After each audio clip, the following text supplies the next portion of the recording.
Hey,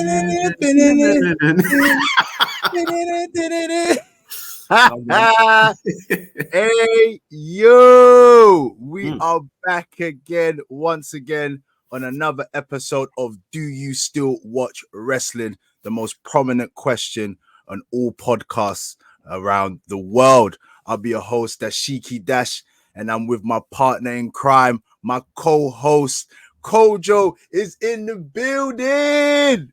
Come on. What is good, my brother? Yeah, all blessed, man. It's been another productive week in the world of wrestling, so I can't complain. It's been good. It's been interesting to watch.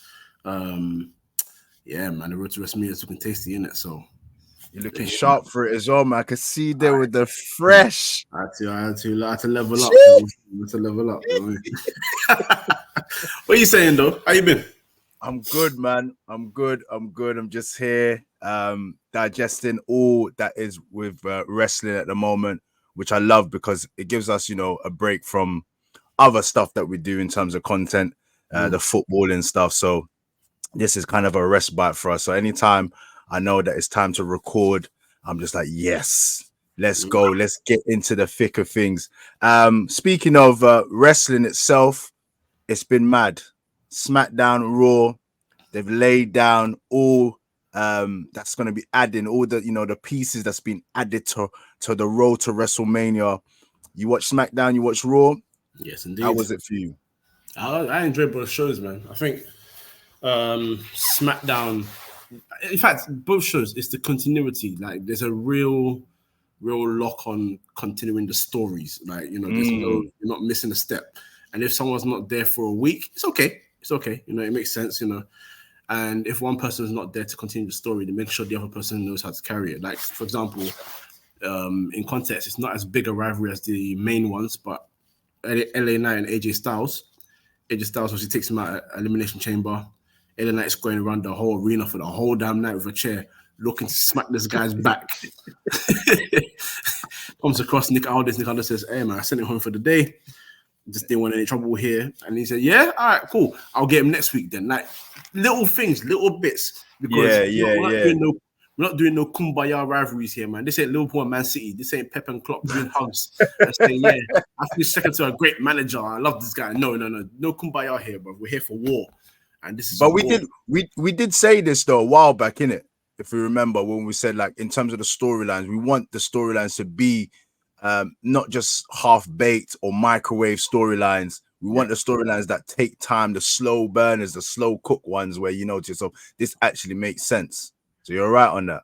That's what I mean. That's what we can ask for at the end of the day.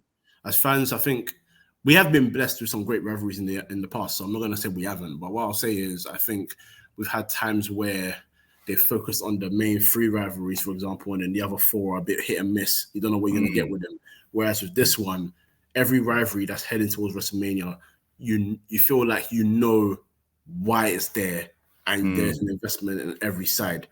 So, even I don't even know what's going to happen with this one, but Becky and Rhea are facing each other at Mania. But then you got the problems of Nia Jax and what's her name, Liv Morgan. What's going to happen there? It's intriguing. I know what I want. I want the singles match, but it's intriguing. Maybe it's a fatal 4 to be had.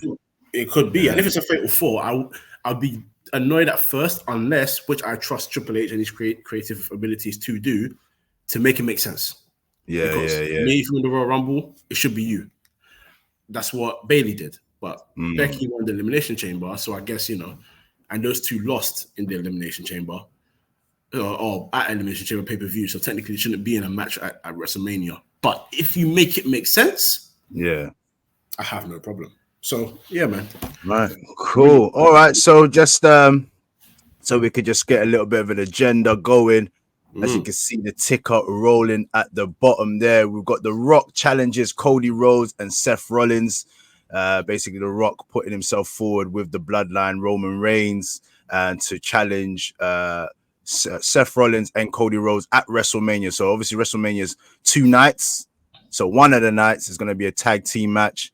And then I'm assuming obviously the following night or maybe the night before will be the singles match. Then you've got Drew McIntyre I think we both can agree right now. He's doing a good work, man. It's good to see. It's good to see in the dynamics of like titles and some real superstars. Your Seth Rollins, Cody Rhodes, Roman Reigns, The Rock now, Drew McIntyre's finding himself in the deck of cards there. So he's basically warning Seth Rollins about the going at the bloodline because it's going to interrupt and interfere in his match. Then we've got something that is, I think this is long overdue. Paul Heyman will be inducted into the Hall of Fame. That deserves a round of applause right there. You know what I mean? He is the mouthpiece, the another brainchild within wrestling, whether it be ECW, WWE. We'll talk about that. And then, many, many more to speak about in regards to SmackDown and Raw recap. So that's what we're going to go through. Let's start with The Rock comes back. I thought it was just a one-time thing when it came to the Fosachi. The Versace is back in full effect. So it brings down another, $5,000 shirt. To come and just obviously a good promo. I think it was better than last week's, the previous week. And basically the gist of it is that he wants to challenge Seth Rollins and Cody Rhodes. Well, actually, did he challenge Cody Rhodes first, right? Cody challenged him. Yeah. And then said, you think you can go one-on-one with the Great One? The Rock's answer is no. All right. You want to go one-on-one with the Great One? Yeah, man. The Rock is he's slowly cooking, no pun intended, in terms of love getting back into his heel persona. So he basically challenges Seth Rollins and Cody Rhodes to a tag team match for one of the nights at WrestleMania. Roman Reigns is obviously just on the side. He's just listening to everything The Rock is saying. What's your thoughts in regards to the possibility of that happening at WrestleMania?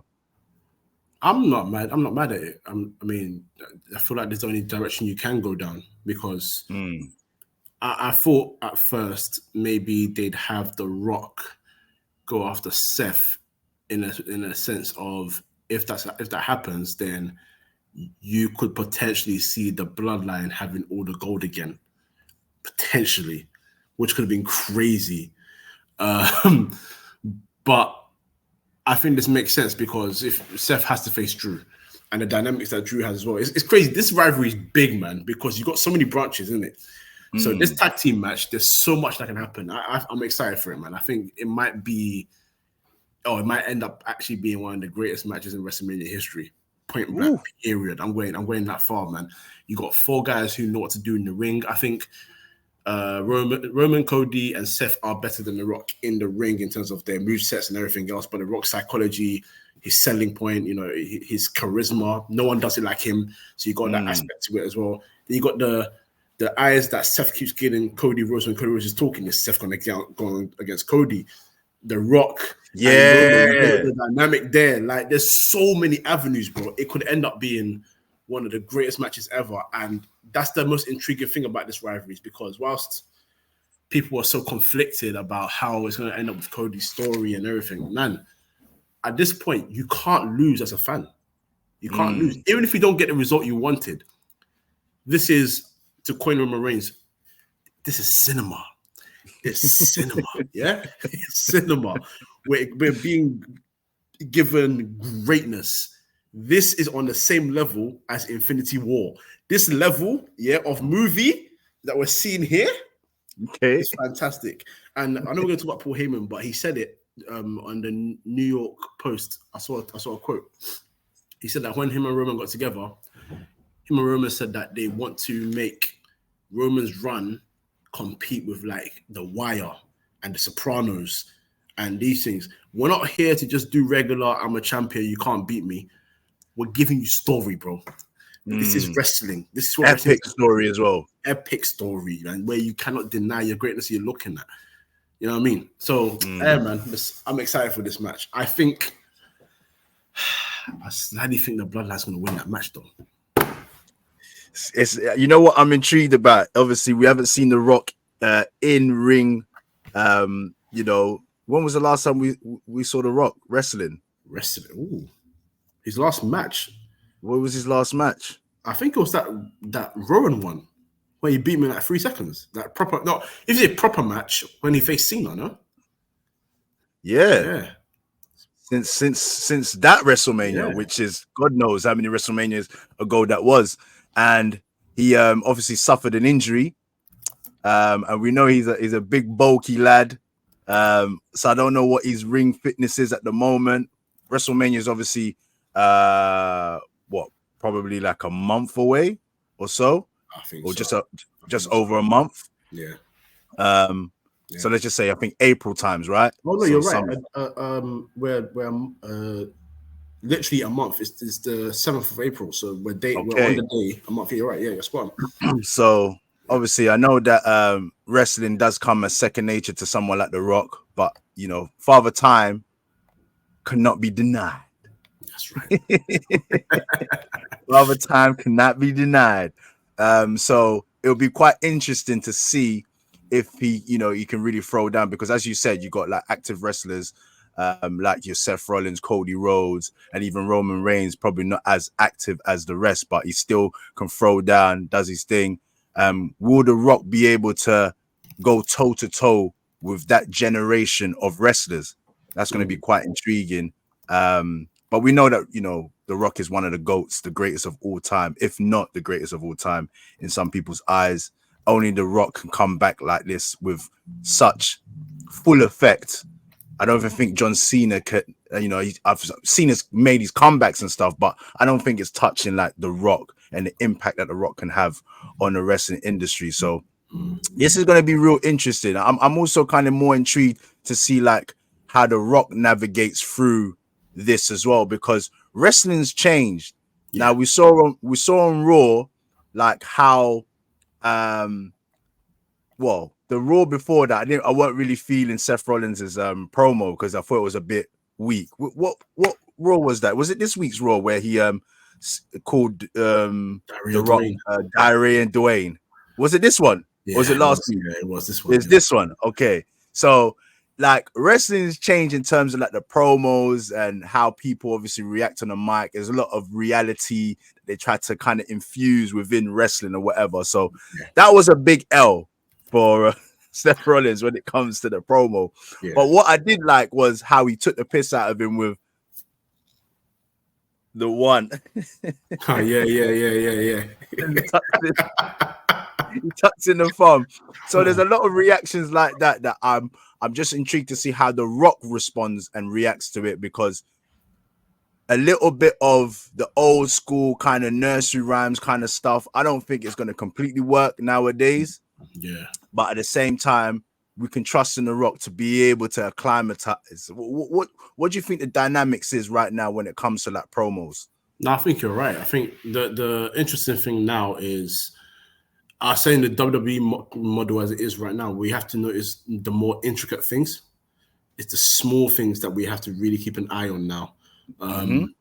Like everyone now noticing the thumb. Before, that was never really a thing. People would just be like, oh, maybe he just did it wrong. It is what it is. But he done that. Hey, but The Rock tucked in. He tucked it in this time, exactly. So I'm thinking, are you dropping an L and just saying, hey, let me just slide this in real quick? Or, but that's what you want. It's the small things. And, when Seth goes out and there, even his promo, I wasn't particularly mad at it. Yeah, I'm not overly excited over Diarrhea Dwayne, but at the same time, it's that was poor though, man. Oh, yeah, it was poor. It was absolutely poor. That was trash. He can do a lot better than that. But the interesting thing for me about that is it kind of fits into his character a little bit, because he's a bit wacky, but he's never come up with a bar that gets the fans even screaming it for like weeks on. Like The Rock is so good at it because he can say, all right, I'm coming back to WWE. It's been 7 long years. I'm going up against John Cena. Now, what can I get? What can I say on this guy? Oh, here we go. This guy wears bare shirts, Fruity Pebbles. Boom! Just like that. And it stuck with him for about 3-4 years. Yeah, You know what I stuck. mean? It's Yeah. stark. Mhm. Seth doesn't have that natural or same charisma or wordplay that The Rock does. He doesn't have the Don DeMarco. Don DeMarco. Don DeMarco. But that's the whole point. You know, if he's not built like that, I'm not mad at it. Because I'm sure he thought about that on the spot. If someone wrote that for him, that's even worse. Oh, you can tell. Boy, if they wrote that for him, if he didn't write that for him, then Becky needs to have a word at home. But yeah, no, I think it works. I think it works perfectly. The main thing for Seth is, I don't know if you've noticed it.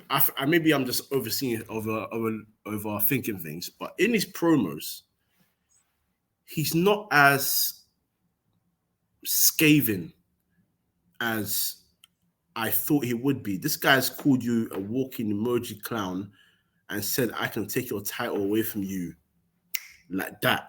The Seth Rollins I know would shout on the mic and say, I dare you to try and take it from me. Whereas he's just sort of laughing it off. But every time Cody's on the mic, it's the little thing I keep noticing. He's just looking at him in the distance. Like, I don't like you, bro. Are you trying to take my shine here? Yeah, I don't like you, bro. Like, because he mentioned the point where they were in the ring and Cody said to him, Drew McIntyre is the only one to pin me alongside Roman Reigns. And if you looked at Seth's face, it was like, what are you doing, man? I faced you 3 times. I couldn't beat you. What the flip? What are you doing here? What are you doing here? That's a cheeky thing to say right in front of me. It's very cheeky because I faced you 3 times and I couldn't beat you in any one of them, even with a torn pec. So, boy, there's a little bit, but yeah, that bit of his promo sucks, but the rest of it was good, man. I'm good with it. Speaking of promo, just to dial it back to The Rock and Roman Reigns, The Rock obviously doing his most pattern and most iconic catchphrase of "If you smell what the," and then you just saw the hand go on The Rock's hand. Roman Reigns obviously interrupting, and the Rock passing the mic over to Roman Reigns. Do you think that was just kind of just to show, like, even the fact that he said he acknowledges Roman Reigns? Do you think this is still a ploy to kind of make Roman Reigns feel comfortable, or do you think like The Rock is actually really acknowledging that Roman Reigns is the tribal chief? I'm interested to see how you feel about it, because it cannot be peaceful. It cannot be. When Roman came out first and did his promo and pretty much was pissed off because the fans weren't acknowledging him the way that he wanted to, he said, all right, we're leaving then. And I'm going to do this one more time, and if you don't do it properly, we're leaving. And then Paul said, we can't leave. He's coming out. You're the tribal chief, my guy. What do you mean you can't leave? What do you mean? I'm walking away. Quick. What do you mean about I can't leave? Wait for this guy. Do you know who I am? I'm the tribal chief. I'm the head of the table. Why am I waiting for this guy? Bro, I don't wait for you. So why am I waiting for him? I found that a bit. Yeah.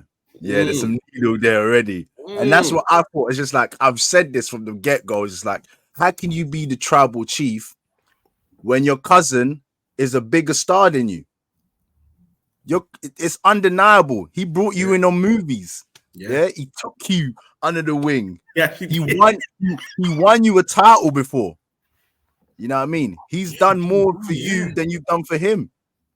Jeez. So this is where it's going to be tricky, because even when it comes to the promo, you could just see the dynamics. Roman Reigns has to keep quiet.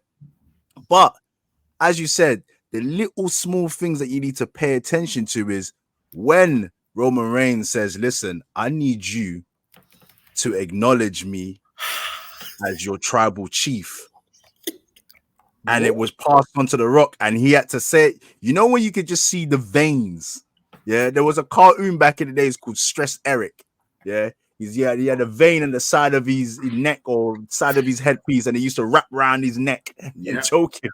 That's how The Rock looked. But begrudgingly, he looked like he was like, you know what? I accept you as my tribal chief. But I was just thinking to myself, do you really mean it? Do you really mean it? and does it really resonate with Roman Reigns? But Roman Reigns seemed to be happy with that. He had a little bit of a smirk and was able to feed his ego and to confirm that he's the tribal chief for now. How did you feel, yeah, when you saw the hand just appear out of nowhere? I was like, you know, it just came. You just see the hand.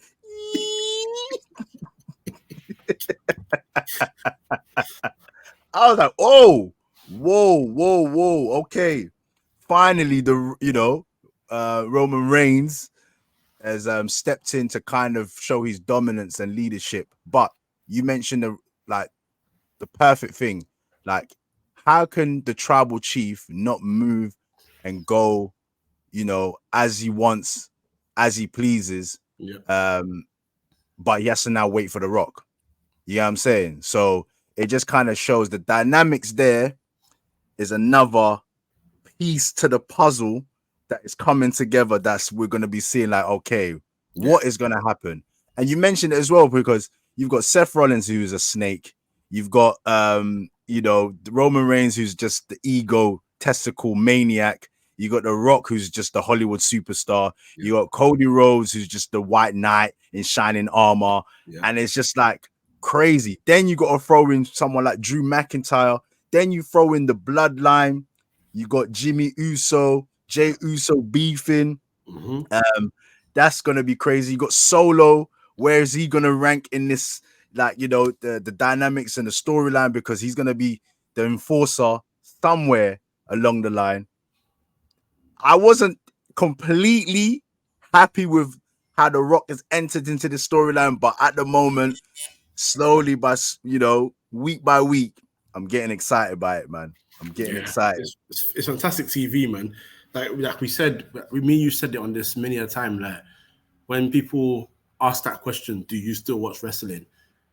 The reason why we're watching more so now today, more than ever, is because the drama we're getting is like what you get on your TV shows, the shows that you like to sit there and watch and get engrossed in the drama, from your Game of Thrones to your Sopranos to the Wire, Breaking Bad. Yeah, all of that. But it grasps you when you're watching this. And that's why I feel like hardcore fans don't seem to understand. It's, you watch wrestling for the wrestling, of course, but you watch wrestling because there are characters that just grab your attention. And you want to hear them not only wrestle, but you want to hear them. You want to see them not only wrestle, but you want to hear them talk. Yeah, you want to hear bars. That's why I keep saying John Cena is one of my goats. Is because he went from rapping fine, that he became himself, but he was kind of like a Superman. But then there was a rivalry. I can't remember which one it was. After the rivalry, he just went off on people. He just went off.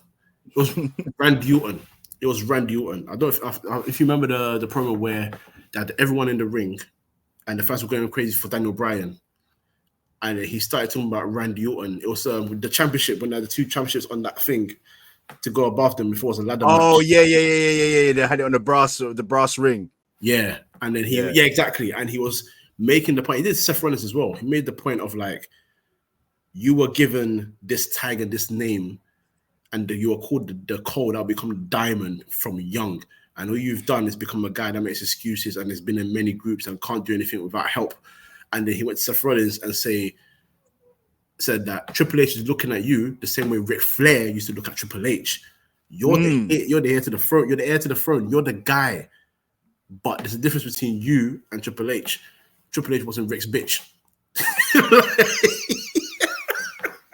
He said that bar for bar. And I was like, this guy is cooking. He's cooking. Yeah, John Cena knew how to cut deep within the bars. Yeah, man.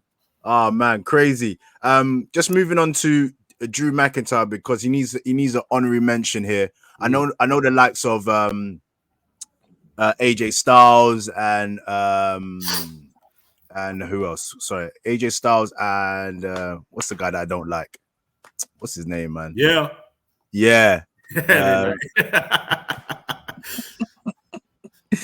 Oh gosh, his name. I still don't even remember his name. The LA Knight. There we go. Yeah, they're doing good work and stuff like that. Obviously, Randy Orton has come back, and he's Randy Orton. We're still to see where he lies in terms of WrestleMania. But Drew McIntyre, obviously, it seemed like it was going to be him and maybe even possibly with CM Punk in some way, maybe involved with Seth Rollins as well. But obviously CM Punk is injured. Drew McIntyre has just picked up the ball and he's just gone with it. Like he doesn't seem like he's going to be dropping this ball anytime soon. Like, do you think this is starting to be one of Drew McIntyre's best runs, even if it's not involving a title or anything like that? Obviously, it was unfortunate that he had a title during the COVID, period of time. But without a title, without him being a champ, do you think that this is his best run? Yeah, man, comfortably. Because his run during the pandemic was fantastic, but he was literally a fighting champion. Whereas, I hate them champs, though, man. Yeah, like he did it well, but like me, that there's more to these people. They're very charismatic. It's why this is very left field. It's nothing to do with Drew McIntyre at all. But it's why I get annoyed with someone like Ricochet. Because if you hear Ricochet talk in interviews and see little clips behind the scenes, and I'm just gonna be very honest, if you don't have bars, you don't get a woman like Samantha Irvin. You don't. You just do not. You do not. So I know he's got game. 100% Ricochet's got a game. That's guy. He's swaggy. He's got the bald look with the beard. He is a handsome brother, fam. You know what I mean? That guy can do a thing. But for some reason, when you hear him talk on the mic in front of a crowd on wrestling, maybe he's being told to say certain things. I don't know. But I still feel like his character's being it's out there. You know what I mean? It's not. Yeah, he's not an extrovert like that. And I feel there's more to you. So I feel that something's not clicking, but it should click because I feel like he's got a natural charisma we're not getting. But back to Drew McIntyre, as soon as he's not a fighting champion, like you can see that he's charismatic. He's got a charming smile as well. That actually really helps as well. He's really good. He's got a fantastic build. But the interesting thing about this character is, whilst he's become a bad guy, he's not lied once. Everyone he talks to, he tells the truth. It's just pissing people off because he's right. That's all his character is. And it's fantastic. CM Punk walked out. I'm a CM Punk guy. But when he's talking, it says CM Punk walked out because he didn't want to do this no more. Stepped away for years. Went to UFC. Failed there. Went to do commentary for UFC instead. Went to AEW. Came back to wrestling. Mostly because they said whichever company I'm going to has to offer me the most money. AEW offered the most money. So he went to AEW instead of WWE. Did his thing there. Had beef there. Again, what did he do? He left. Yeah, he got fired, of course. But I don't think he would have stayed regardless. Now you've come here and you're trying to make an impact, and essentially the spot that you're in, slightly what you're doing is being The Rock, who did that to you in 2013. Yeah. CM Punk's my guy, but I'm reading it, and I'm gonna get this tweet up for you right now, actually, because this guy is in his bag. Yeah. Hey, I still believe that this Drew McIntyre is a clone. I'm not going. I wish. Listen, if you just go, anybody that's watching this or you're listening to this, go online and just go and see when Drew McIntyre was the golden child, the Vince McMahon's pick, and then you go and see the Drew McIntyre now. It's two completely different people. I don't care. Yeah. I don't care what you say. Yeah. Look at this tweet. I'm going to read it out. Yeah. Yeah. Whatever did I do in this world to deserve an empty-headed effing dumb F like Seth Rollins to go out on national TV and go into business for himself? CM Punk said that about Adam Page bar for bar when he had that rant at AEW after the pay-per-view that went viral. The guy is using CM Punk's words against him and is cooking. He's cooking. The t-shirt alone as well is mad. Fam. I actually can't wait for when CM Punk comes back, because that is going to be crazy. Bro, crazy. Drew McIntyre is the one person that will get CM Punk to the old CM Punk that just used to drop bars. I understand that he's a changed person, and I like it. He's a lot more mature. He understands business for that side a lot more. But I need you to spit lyrics, my guy. That's why we liked you in the first place more than anything. Yeah, you're good in the ring, absolutely. But my guy, when you spoke truth, you spoke truth. You told John Cena to his face, you were a failed bodybuilder, so you came to wrestling because you couldn't hack it.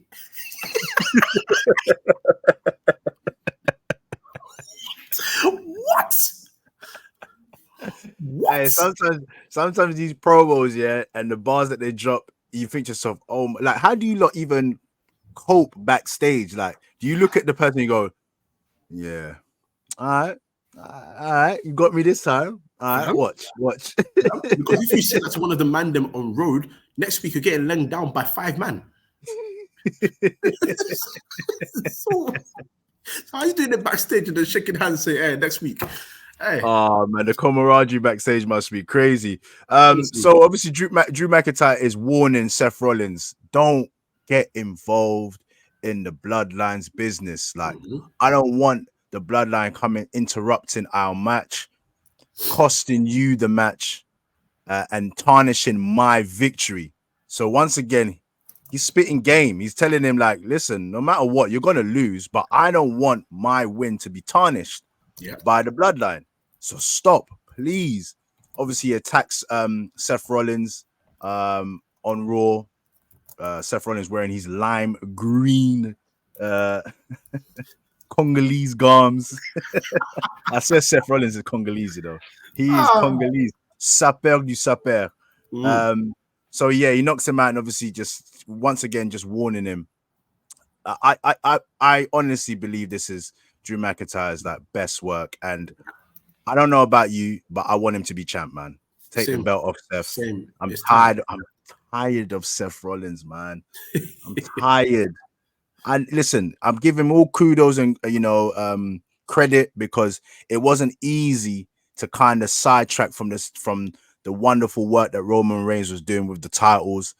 He's actually, I'll give him his credit. He's brought some prestige to that title. He's made it relevant and stuff like that. But that fighting champ stuff, yeah, we need to kind of step away from that. Yeah. Which I reckon it is going to probably go down like that. Seth Rollins is going to, lose. Drew McIntyre as the antagonist now is going to be champ. And then on the other side, where you've got the Roman Reigns, who's just been dominant as a wonderful heel, I reckon Cody Rhodes is just going to obviously overtake that. And then, a face is going to also have the title with that. I don't know how you're seeing things. I'm just trying to think. I'm just thinking this because there's so much that you can do here. Seth won't change he'll still be a face after Mania. I firmly believe that. But if he loses, actually, you know what? I'm going to speak into existence because I feel like Drew has to now take it. When he loses, and if Cody wins, yeah, he can literally, because Drew's going to speak to him and tell him, I told you so. I told you so. You didn't listen. I told you so. And I'm not the kind of person you don't want to focus on, man. You need to focus on me because I will brutalize you. Yeah.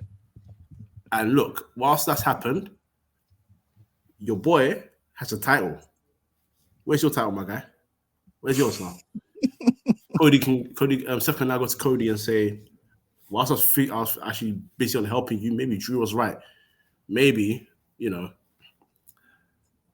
I should have been focused on this the whole time. But then there comes the question, will Seth then go after Cody for the title? Well, it will be more. It probably could work out that way, because then if Roman Reigns was to lose, and it was based on The Rock, as we're predicting that it's The Rock will cost Roman Reigns, he'll be preoccupied with The Rock, which would then leave possibly Cody Rhodes needing to fight. Obviously, being the face, he will become a fighting champion and showing how much of a workhorse he is and all that kind of stuff. So once again, not really like the kind of champions I like, but I just can't see if Roman Reigns was still champ, then you've got Drew McIntyre champ, and then you got someone like Gunther who possibly will still have the title as well. That would be 3 heels with major titles. You know what I'm saying? So there has to be a kind of break somewhere for the fans and the dynamics and the equilibrium of it all when it comes to all the titles. So it's going to be interesting to see. Going to be very interesting. So I'm sure there's going to be more breakdowns when it comes to the following week. Let's just quickly move on to something that we both in agreement on when it comes to the Hall of Fame inductees, and I think this is long overdue. Paul Heyman has been finally inducted into the Hall of Fame. I saw online that a lot of people were complaining, saying that, oh, how come retired wrestlers or people that are retired are no longer getting the award? But I just think, man, listen, there's certain people, they can go on forever. This is not like your normal average Hall of Fames where you get recognized when you retire. I think it's the body of work. And if your body of work fits the criteria of Hall of Fame worthiness, this is one person. Absolutely. Break down Paul Heyman, man. He is the greatest manager. He is the greatest advocate. He is the greatest special counsel, the greatest wise man. He is probably, in my opinion, one of, if not the greatest general managers of all time. There's so many avenues he fits. And the thing about him is there's not one facet of his career that you can criticize. He created a company that, yes, in numbers didn't ever go toe-to-toe with WWE or WCW. They were powerhouses. But the impact that ECW had on fans meant that on these shows, when they had rivalries with ECW, fans immediately knew who they were. There was no question of who ECW was. Like, they weren't, I'm going to be very harsh here. They weren't AEW. They're not, and I'm not trying to even disrespect AEW, but when I say about impact, yes. Oh, disrespect them, man. Disrespect them. You know how we feel about AEW like, here. It's not about like, yeah, AEW has helped a lot of wrestlers get jobs, and they've become another company that other wrestlers can now generally say, I can go there and get a nice paycheck and everything. Absolutely. I'm not questioning that side of it, and people may say they've had a huge impact, and I think that's fair to say, but the kind of impact that ECW had, Extreme Championship Wrestling, it was what AEW are trying to be now. It is the influx of getting other companies' wrestlers from Mexico and Japan and all that. They've been there, done that. That is his thing. That's his bag. He brought Eddie Guerrero into the States. Viva la raza. Yeah, you know what I'm saying? You know what I mean? He said it. Stone Cold was popping his first beer at ECW. You know what I mean? Like, he set the buck. He set the trend. Then he went to WWE and immediately, as a commentator, killed it. As a GM, killed it. As a manager of Brock Lesnar, Undertaker for a brief period. Put Brock Lesnar on the map. Let's not get it twisted, man. Facts. There are many athletic monsters that can do so much in the ring, but you need that extra person if you're not a talker. He did everything for him. Do you know what I liken it to? This is probably one of the best compliments and way to kind of break down the effect of Paul Heyman. You've got Brock Lesnar, you've got Bobby Lashley. Brock Lesnar has a Paul Heyman.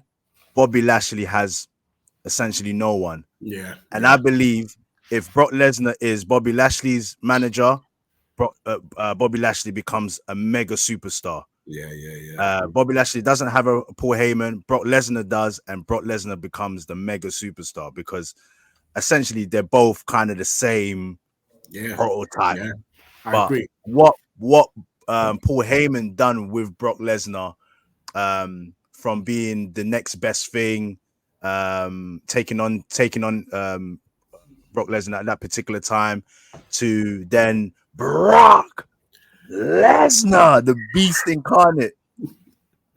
Listen, Brock Lesnar just didn't even need to be chatting. It's only into the latter stages of Brock Lesnar's WWE's kind of stint where he was more on the mic and all that kind of stuff.